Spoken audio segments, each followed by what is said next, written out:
মাছের বাজার করতে বা ঘুরে ঘুরে দেখতে না আমার কিন্তু ভীষণ ভালো লাগে। তো আমি না প্রায় চেষ্টা করি বাজারে যেতে, একা একা আবার ভালো লাগে না। তো সময় সুযোগ হলে হাজব্যান্ডের সাথে যাই। তো এই যে আজকে হলো হাজব্যান্ড গিয়েছিল খুব শর্ট টাইমে এবং বাজেট কমে বাজার করতে।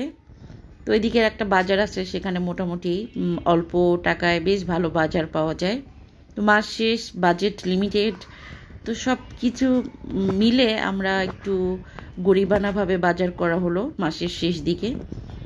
তো এই যে একটা রুই মাছ কেনা হয়েছে, আর হাজব্যান্ডের পছন্দের পাঙ্গাস মাছ নিয়ে আসছে, আর কন্যাদের জন্য একটা চিকেন। তো মোটামুটি এক সপ্তাহের মতো হয়ে যাবে।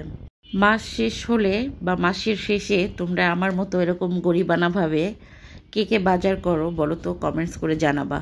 আর প্রত্যেক সপ্তাহে একবার মাছ মাংসের বাজার করলে না খেতে কিন্তু বেশ স্বাদেরই থাকে, টেস্ট পাওয়া যায়।